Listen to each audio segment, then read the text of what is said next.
What's up, everybody? Welcome to another edition of Dave's Daily Dive, where I dive into the major stock market averages, take a look at their charts. But I don't leave you hanging, because after that, I take a look at 5 Zacks Rank #1 strong buy stocks that are breaking out to new highs. It's very appropriate to look at this kind of thing when we've got the market at all-time highs.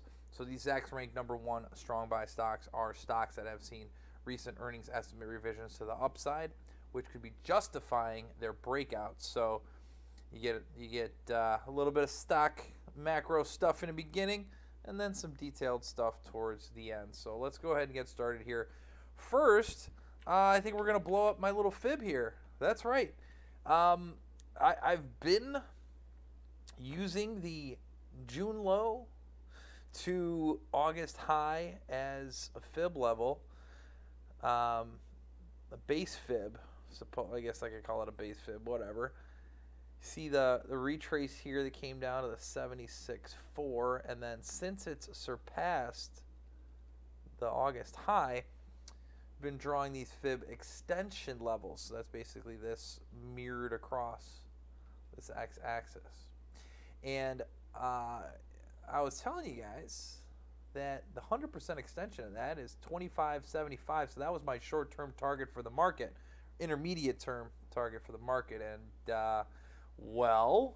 looks like we hit 25.75 intraday yesterday, got above it, and market closed lower yesterday.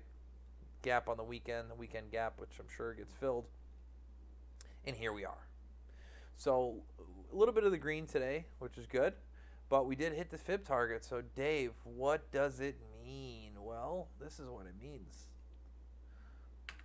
That's what it means. We're not going to play with that fib anymore.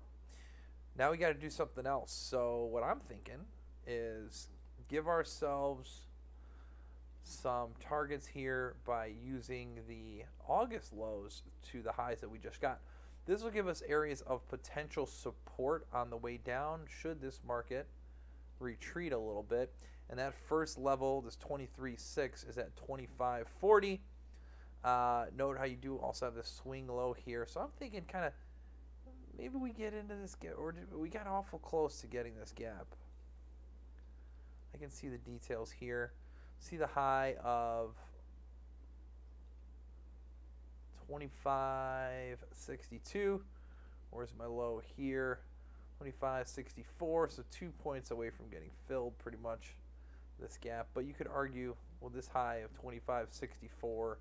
So technically, I don't know that the gap's never been touched. I think it has been touched. So either way you slice it, I'd be looking for some action in there. The swing low, and then of course you have 25.40. So that's what I'm looking at here initially. Support to the downside should this start to unwind, and then just like before, I guess you could draw extensions to the upside. But we're kind of in uncharted territory. Market pulling away from its 50-day moving average. Very bullish sign. Nice bullish trajectory.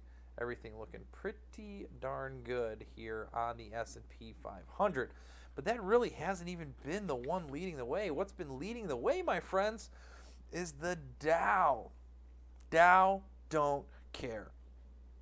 I've done these videos in the past, back when the NASDAQ was rip-roaring and ready to rock, rocking and rolling every day. NASDAQ Don't Care was kind of my theme. Now I'm going to say Dow Don't Care. Just a couple of times this year has, the Dow come down underneath its 50-day moving average, both times finding support and rallying higher. Then you have sort of this interaction in late August where it came and flirted with that for a little bit. Since then, it's pulling away. Overbought from the commodity channel index perspective for a long time. In positive territory since early September. It's not often that you see that big of a run. I mean, we have seen it in the past. Look at this, from basically election day on through to the last couple of trading days of the year. Probably around the same period that we've been in this bullish territory here on the Dow so far. So any reason to think that this stops all of a sudden? Not if you get earnings from the likes of Caterpillar killing it like we had today. Some of the other big names. So as long as earnings is here to support it, I think you're going to see continued rallies here in the Dow. And again, the 50-day moving average all the way down at 22,318.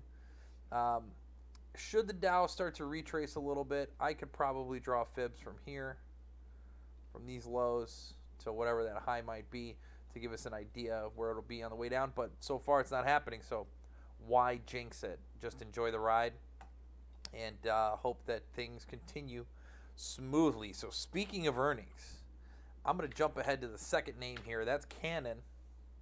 Decent report. Spectacular morning this morning. Gaps up above this 52-week high, and that's exactly what you want to see. I talk a lot in my videos about how the chart can tell you something, tell you exactly where the support and resistance levels are, but it takes an event like an earnings report to really break you out to the next level, and I think that's what's happening with Canon here. The gap and gone. So Canon, ticker CAJ, Zacks Rank #1 strong buy, breaking out to new highs right now. I think you can chase this. You can put your stops down if you want to be conservative underneath the 50-day moving average. I think you can really get away with just going underneath the swing low, 35 and change, and you'll be all right. CAI International, so think logistics, and just holy smokes. Nice, slow and steady winning the race here. Continues to find support at that 50-day moving average multiple times throughout the course of the year. Flirts with it for a little bit and then just keeps on trucking. Keep an eye out for these kinds of stocks.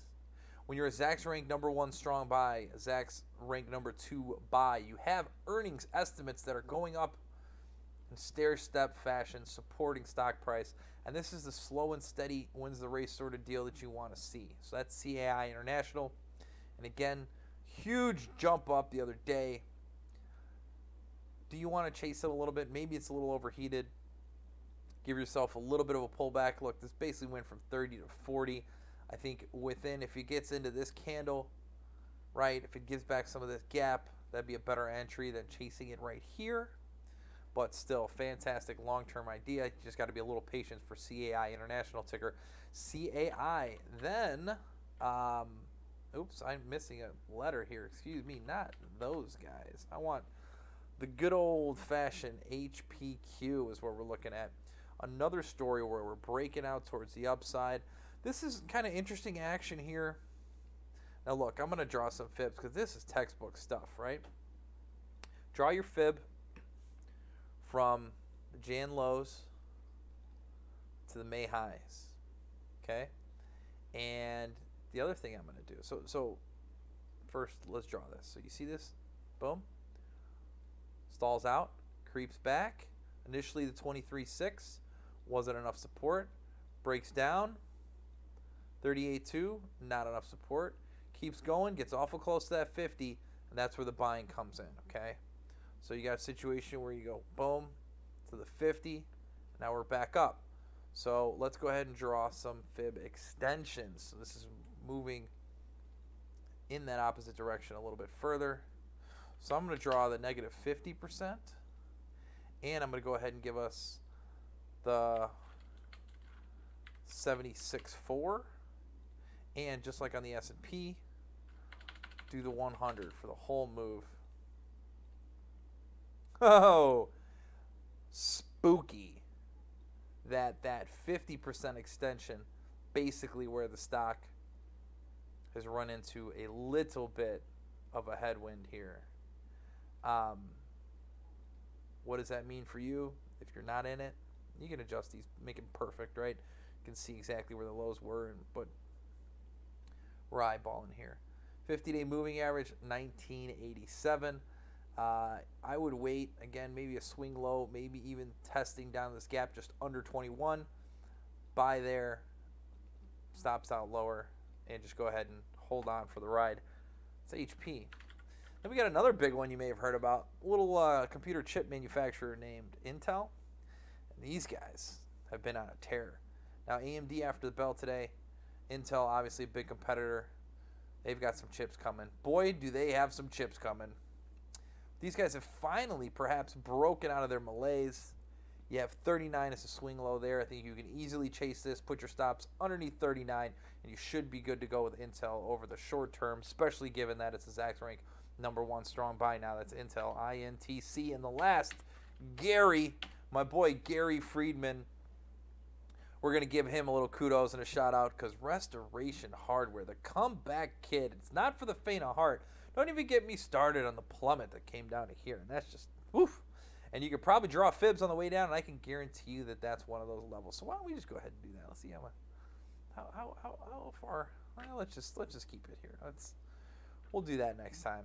But here's something I do want to point out: this $80 level, firm resistance, sends the stock tumbling back down to 45. I mean, can you imagine being a shareholder who scoops this up under 40, doubles only to give it all back? Big gap up on earnings. Now, here's the important part that everybody should be excited about. That is breaking 80 and going higher. Yes, you too can chase this. Buy it. Put your stops underneath 80, maybe 77s. Nice little 10% risk. Upside potential is huge. That's Restoration Hardware, ticker RH. All right, folks, that's all I got for you here today on Dave's Daily Dive. Be sure to follow me on Twitter at Bartosiastics so you can hang out with me. Check out all that I write here on Zacks Live Trader and all the other wonderful stuff we got going on in Zacks. So thanks for hanging out with me here today, and I'll see you all later. Have a good one.